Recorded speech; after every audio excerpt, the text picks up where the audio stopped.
Представители знака зодиака Весы. Весы, мои дорогие, здравствуйте. Таро прогноз на декабрь 2024 года. События на пороге. События с первых дней месяца.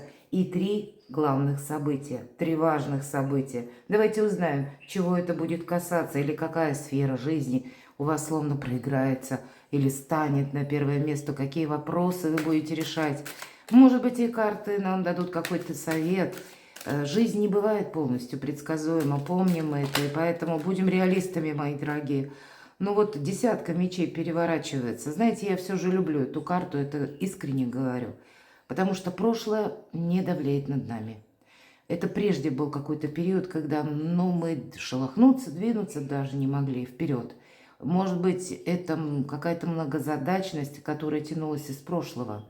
И она нас, с одной стороны, обезоруживала, с другой стороны, словно съедала все вдохновение. Не было ни сил и не было каких-то желаний особенно. Вот этот период закончился. Вот карта в первую очередь вам говорит, хватит оборачиваться назад.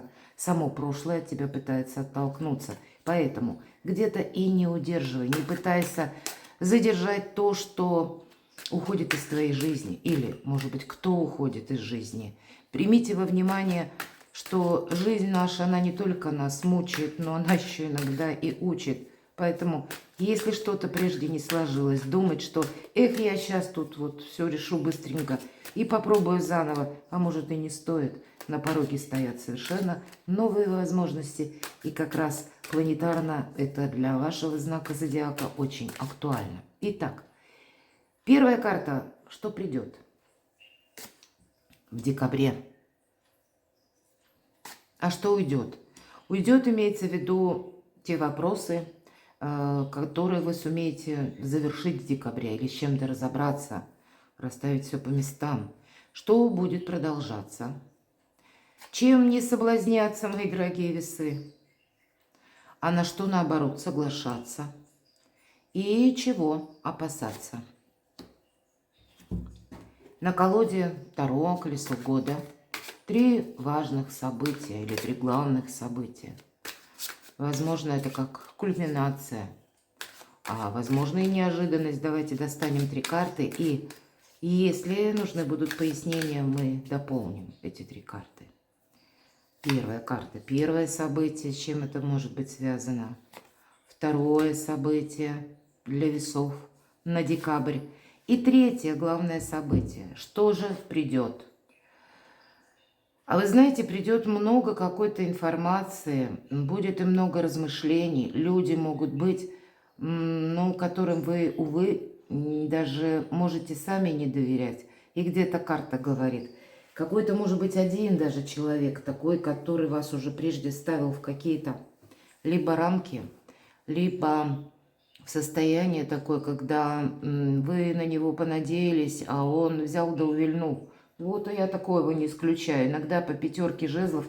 Вообще я называю эту карту информационного хаоса. Поэтому, в принципе, будет много информации. В том числе и фейки могут быть. Поэтому тут информацию доверяй, но проверяй. Могут быть и люди, вот как я уже обрисовала. И пусть даже человек преклонного возраста. Но ведет себя как ребенок. Не понадеешься, ни ответственности не потребуешь. Поэтому вот такая какая-то двойственность или неопределенность, она в декабре может быть. Но это не значит, что мы встали чего-то или застряли в чем-то и ждем. Нет, все равно, значит, делаем выводы. Поэтому не случайно десятка мечей переворачивалась. Значит, были такие моменты для вас, мои дорогие весы, или назовите это ваш опыт, которые как события, именно события, которые произошли без эмоций, следует оставить, чтобы какие-то грабли не найти еще раз, это точно. Что же уйдет? Ну вот и уйдет пятерка, посмотрите. Тут какая-то неопределенность, она у вас, знаете, даже я бы сказала, словно сама по себе будет трансформироваться и пытаться от вас оттолкнуться. Уходит конкретно разочарование. Уходят те наши глубокие размышления, когда, возможно, вы себя в чем-то винили. Или вот это состояние апатии, депрессии, вот это уйдет тоже. Сожаление о том, что у нас не получилось осуществить. У нас На этой карте сам Иерофант как будто сидит и тоскует, грустит, потому что 2 кубка разлились, а вокруг него еще тут 3 стоят, и его утешают. Говорят, да это вообще мелочь, это не имеет никакого значения. Поэтому вы поймете, что, может быть, насколько были малы мои печали, впереди меня ожидает большой успех. Вот 2 пятерки, обе карты всегда пятерка, это некоторый недостаток. Здесь недостаток правдивой информации, а здесь недостаток положительных эмоций. Это уходит. Но еще как какая-то круговерть из новостей, она может быть продолжена в декабре. Что же будет продолжаться? А вот, наверное, чтобы самому не запутаться, как и в новостях, как и в возможностях, или для себя определить какую-то траекторию на будущее, карта нам, юстиция, так и говорит. Будь справедливым самим собой. Не случайно весы держит наша юстиция, и поэтому внутреннее равновесие, вот оно должно быть продолжено. Хорошее настроение при любой погоде или гармоничное состояние души. Будьте добрее к самим себе. Может быть, мои дорогие, карта говорит о том, что у тебя будет больше понимания, если ты оформишь некоторые документы. Или будет возможность согласовать, опять же, те документы или важные бумаги, какие-то действия произвести в высоких инстанциях. Или если у вас, к примеру, действительно проходят суды, слушания, значит, не будет какой-то вопрос, скорее всего, решен полностью в декабре. Ну, что выпало, то выпало. И вот именно из-за того, что какой-то хаос сложился информационный, или, может быть, ваш оппонент, если мы про суды говорим, он ведет себя как-то непонятно, пытается выиграть дело, вопрос, и использует все методы, даже самые, ну, невероятные или самые такие, знаете, и неправдивые это тоже. Но все встанет на свои места, то есть справедливость, она все же восторжествует. И пусть это даже не решится, допустим, в декабре, как я сказала. Пусть это будет где-то с переходом на январь, а то и февраль, с учетом Урана в Тельце. Все же у вас с Тельцом одна планета управитель Венера, поэтому могут так с отсрочкой быть на феврале, когда будет директный уже Уран и тоже останется в Тельце. Это все вопросы благополучия. Вот как раз уже февраль-март нас могут ожидать какие-то важные решения или поворотные моменты в нашей жизни. Ну пусть это не для всех, но то, что мы поступаем по закону, то, что примем во внимание, легкие деньги опасны, чтобы не было разочарований, кстати, это лет на 20 вперед. Ты как будто поступай всегда по закону. Ведь любой аркан справедливости, ну или юстиция в этой колоде, это причина и следствие. Поэтому, если ты что-то сделал очень хорошо, тебе пространство вернет это. Пусть как через помощь других людей, или руками других людей, или какой-то для тебя бонус Вселенная откроет, что-то тебя порадует, это точно. Но если есть некоторые вопросы, когда и мы сделали что-либо не очень хорошо, значит, в этом тоже нужно внести ясность. Давайте узнаем тогда, чем не соблазняться. Ну вот, что выпало, то выпало. Вот все то, что я говорила в самом начале, не соблазняйся в одну реку войти дважды. Или не соблазняйся вернуть прошлое. Или не думай, что тот человек, кого ты хорошо знал, сейчас он тебе что-то наговорил, наобещал. Вот как раз пятерка жезлов вверху. И все то, что я говорила. И прежде он тебя обманул, подвел, обидел. И теперь он какой-то изменившийся. Вряд ли. Вот этого не произойдет. Оставь прошлое в прошлом. Даже не соблазняйся. Перетянуть из прошлого что-то в эту жизнь. Тот, кто с тобой, те тебя догонят, поверь. Вот значит, какой-то свой план вы должны реализовать. И поэтому вам только в полный вперед, без оглядки назад. На что соглашаться? На какое-то предложение по части личной жизни. Значит, есть какой-то контакт, который, безусловно, для вас должен быть продолжен. Может быть, это когда вы друг друга не поняли. Иногда достаточно откровенных разговоров, чтобы прояснить ситуацию. Тогда у нас все на поверхности. Не утаить, не самому додумать, а как раз принять какую-то возможность и проговорить ту или иную тему. может быть, принять чье-то предложение, мои дорогие, в личной жизни. И пусть оно не совсем в том контексте, как вы это предполагали, но все-таки согласиться вам на что-то нужно. Ведь это карта радости и счастья. Поэтому есть какой-то очень позитивный момент. Может быть, не на 100% в том контексте, как вы этого ожидали или думали, а какой-то именно процент. Но не упустить это, согласиться. Об этом нам говорит карта.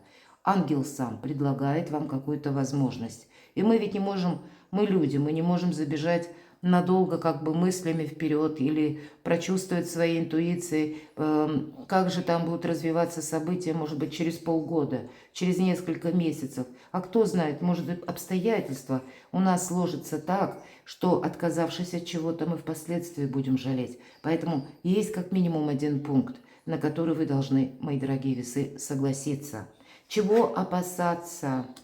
Опасаться, когда, знаете, может быть, вы на что-то не согласились и тем самым себя словно изолируете. Или когда мы, часто такое бывает по девятке жезлов, мы хотим отгородиться от мира. Может быть, от мира я имею в виду от какого-то общения. Или когда мы не решаемся что-то начать. Мы сами не решаемся на какую-то активность. Мы ждем буквально с моря погоды. Или когда нам что-то придут и предложат. Здесь все-таки даже если нам и предлагают, то какая-то ваша деятельность, она все-таки предусмотрена. Это не на пустом месте. И уже на протяжении не первого прогноза вот это красной нитью, наверное, проходит через многие ваши расклады для вашего знака зодиака, что под лежачий камень вода не течет. Так вот, опасаться вот этой самой паузы. Или когда мы словно находимся на своей территории, другого мы знать не хотим, и мы не хотим рисковать собой. Но невозможно выиграть, не рискнув однажды. Я не имею в виду риск по финансам или по легким деньгам, а именно решиться сделать первый шаг в это самое будущее. Вот из какого-то прошлого, которое совершенно уже проигралось на 1000 раз, и вам заранее известен этот итог. Или, может быть, прежде это тоже ничем не закончилось. Поэтому не ищи где-то груши на вербе, там ты их не найдешь. А вот в чем-то новом будет твой прогресс. И тут будь внимателен, потому что нужно разделять, где есть опасность. И это требует ваших действий тоже, а не ждать, что как-то сама по себе разберется ситуация. Девятка жезлов это предполагает. Она и предполагает как раз, что мы действуем в двух случаях. Либо опасность раз, и меня смотрят люди из разных стран. И второй момент – возможность, и мы не должны этого упустить. Будьте внимательны. Закон вам буквально будет где-то помогать. Поэтому, может быть, и есть и некоторые позиции, когда вам нужно будет сделать что-то очень правильно, и этим вы укрепите свое положение, мои дорогие. Решать, может быть, какие-то не очень приятные темы, мои дорогие весы, но все же их придется. Для вас это тоже в некотором смысле будет благополучие. Без вашего участия не решатся очень важные вопросы. Давайте посмотрим, что же за 3 главных события. Желание. Вот не вижу, не слышу, или какое-то глубочайшее разочарование. Эта карта, так она и называется в этой колоде больного ребенка. И мы знаем, когда мы болеем, искаженное восприятие вообще идет мира, информации. Когда мы, может быть, устали, из-за усталости мы это чувствуем. И нам хочется, чтобы нас никто уж, елки-палки, не дергал. Вот я это могу, конечно, понять. И тем не менее, видимо, этот период, он не располагает все же какой-то паузе. Потому что искаженное, если восприятие присутствует, мы можем упустить как раз какую-то хорошую возможность. И карта нам говорит о том, что твои страхи, твои сомнения, они безосновательны. Я хочу несколько прояснить эту карту, о чем нам расскажут. Или какая вот эта ситуация, вот эта больная какая-то, может быть, это и по отношениям. У кого-то токсичные отношения, у кого-то обманы, правда, все же мы все разные. Разочарования глубокие, но это не значит, что мы закрываемся от мира. С чем связана вот эта 8 мечей? Или какая сфера жизни? А вот посмотрите, правда, отказаться, к примеру, может быть, от какого-то контакта с конкретным человеком даже. Вот и такое ведь может проиграться, вы не можете. Может быть, вам этот человек прямо вот на 100% не очень приятен. Или есть некоторые пункты, когда вы его не знаете очень хорошо, вы в нем сомневаетесь, потому что был какой-то прежний опыт. Ну так обжегшись на молоке, не дуй на воду, нам тоже где-то об этом говорят. Но у тебя у самого может быть такая история, когда тебе буквально придется, вот как по этой карте башни я часто говорю, успеть запрыгнуть в последний вагон уходящего поезда. То есть у тебя не будет много времени на раздумья. Тебе придется быстро с чем-то ориентироваться. И кто знает, может быть, как раз ты себе скажешь спасибо, что вовремя сориентировался. И это если мы говорим про опасность. Все же 16-й аркан, башня, часто как раз об этом нам и говорит, что не упусти какого-то подходящего момента или не разрушь своими неправильными решениями собственную жизнь. Ведь это карта скорости и быстрых решений.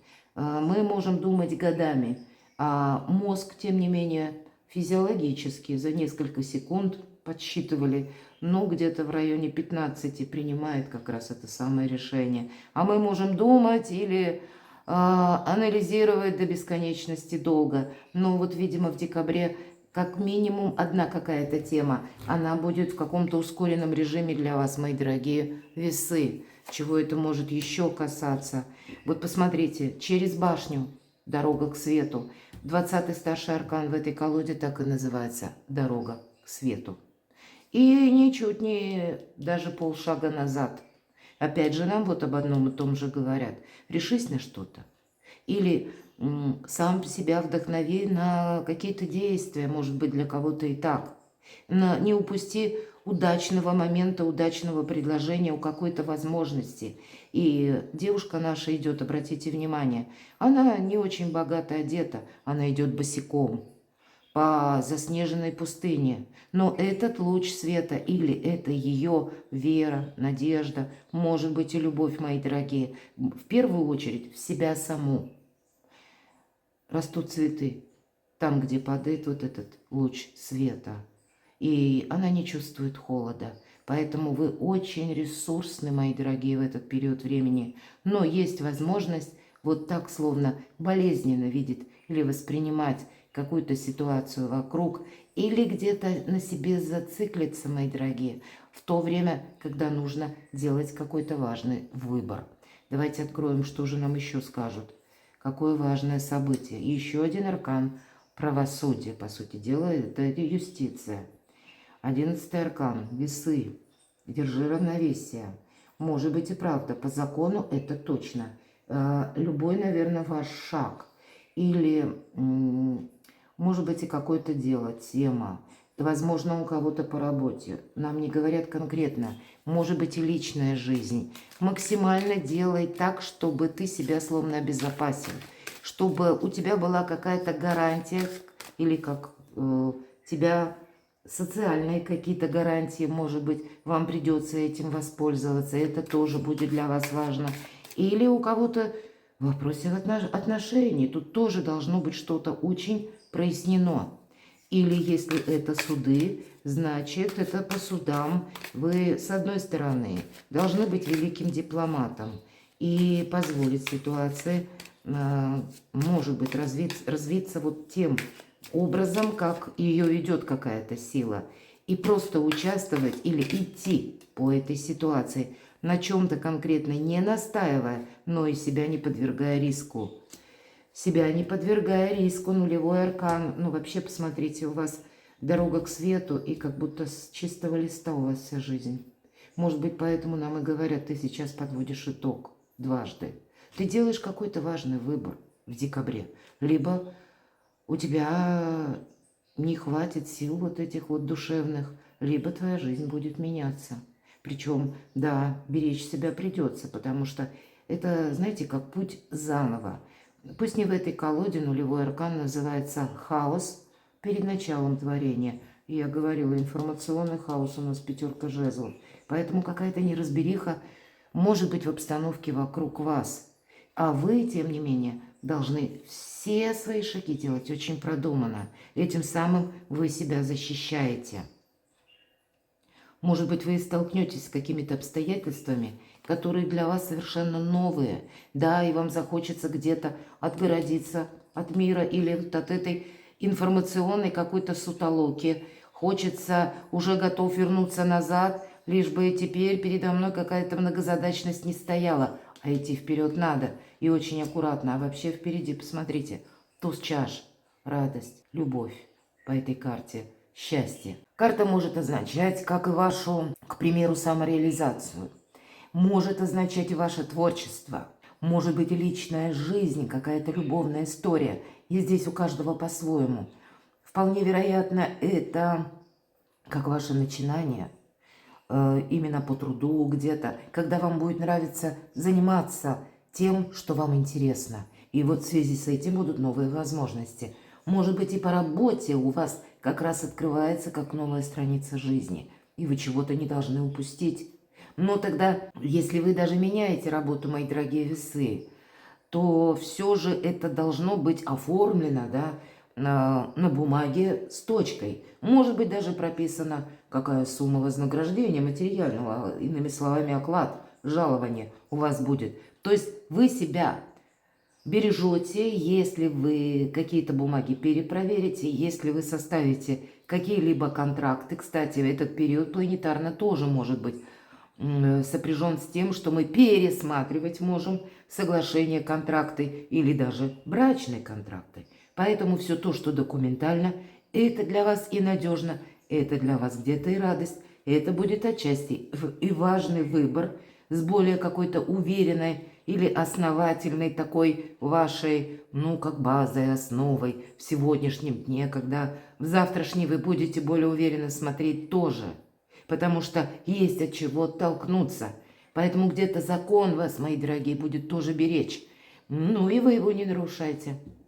Давайте посмотрим, что же у нас может быть как третье важное событие. Можно отнести карту короля мечей вот к этим двум картам, которые о правосудии, о юстиции. И иногда эта карта будет свидетельствовать о юристах, об адвокатах, к которым мы обращаемся, чтобы узнать, как же закон работает в отношении нас. Это можете быть вы сами, мои дорогие, даже если меня смотрят девочки. Значит, вот такие холодно-рациональные энергии для вас совершенно необходимы в декабре. Потому что обстановка такова может быть. Или у вас решается что-то очень важное в жизни. У вас может где-то так барахлить, лихорадить, может, как штормит ваше настроение. Вот это присутствует, да. Но, несмотря на это, у вас решаются очень важные вопросы. Поэтому закрепите в очередной раз, повторяю, что-то по закону. Или сделайте что-то правильно. Кроме того, это могут быть контакты с людьми, наделенными властью. По этой карте проходят люди в погонах, люди, в принципе, носящие форму. И форма может быть разная самая. Могут быть и врачи. И тогда тоже нужно о себе что-то знать наверняка. Не строить домыслы, что же с моим здоровьем, а может быть пройти обследование. Наконец время пришло. Решись, сделай первый шаг. Не додумывай, а именно рационально подходи к любому вопросу. Давайте я дополню, потому что карта персональная, по сути дела, карта двора. Все то, что я перечислила, много сфер жизни может проигрываться по ней, но рационализм и где-то холодная голова. Вот эти два момента, они проигрываются. К любому вопросу это можно отнести. Или к любым вашим решениям. С чем это может быть связано? У кого-то это еще и к деньгам относится, мои дорогие. Деньги не потратить. Все-таки по четверке пентаклей мы себя сохраняем. Карта жадина я называю. Но не путать цену и ценности. И иначе говоря, вот нам жадина изображен. И из его мешка почему-то монеты, драгоценности, которые он долгое время сохранял, они выпадают. Он пришел к выводу, что, может быть, нам показан человек в возрасте. Вроде бы деньги-то у меня есть, но они мне не приносят ни вдохновения, ни радости. Вокруг меня кипит жизнь. Вот эта осень, которая изображена на карте. Вот сезон за сезоном меняется, ведь эта карта колесо года Таро. Есть какая-то цикличность. Почему же в моей жизни ничего не меняется? Поэтому все то, что я говорила, первый шаг вам какой-то нужно сделать. И если мы про цену и ценности, не поставить какую-то цену, сами по себе, драгоценности, деньги на первое место. Но есть и то, как ценности, то, что мы не купим ни за какие деньги. Искренность, любовь, заботу, когда и мы заботимся, когда заботится и о нас тоже. Кто с тобой рядом? Эта карта заставляет нас задать такой вопрос. Или почему ты один, или одна. Вот, кстати, тоже. Поэтому вот этот пункт продумайте, как это можно переложить на вашу жизнь. Но и не обесточить, понятно, по финансам себя. Вторая четверка. Называется в этой колоде эта карта «Бесконечный дождь». На что-то решиться определенно стоит. Какие-то перемены у вас на пороге, но мы можем не действовать. Мы можем вот опять же сидеть и смотреть, когда же до нас дойдет очередь. Или когда же, наконец, в нашей жизни начнет что-то меняться. Ничего не будет меняться, если мы сами не сделаем шаг навстречу судьбе. Давайте я достану карту совет вот по этой карте. А вот нам говорят пятерка чаш. Называется эта карта «Вытоптанный сад». И что она хочет сказать? Если у тебя прежде, может быть, и была какая-то радостная и счастливая история в твоей жизни, но она закончилась не очень красиво. Или наоборот, была некрасивая история, которая оставила осадок в душе. Ты не должен через эту призму или не должна вот искажать какие-то как восприятие мира или те события, которые тебя сейчас окружают. Выйти из каких-то разочарований, это, пожалуй, будет первая задача в декабре, и оставить это все в прошлом. Несколько раз нам об этом карты повторяют. Поэтому вы какой-то очень важный выбор, или вы на что-то должны решиться, мои дорогие весы. И это будет означать для вас совершенно иное качество жизни. Вот это дорога к свету. Когда жизнь заиграет вот как раз новыми красками, и даже среди заснеженной пустыни вырастут цветы. Перекладывайте на себя, мои дорогие весы. Много философии вот в вашем раскладе. Но есть и то, посмотрите, как старшие арканы. Как будто ты не можешь больше медлить, иначе подходящий момент, он попросту уйдет. Перекладывайте на себя. Я вас люблю. И вы будьте счастливы, будьте любимы всегда.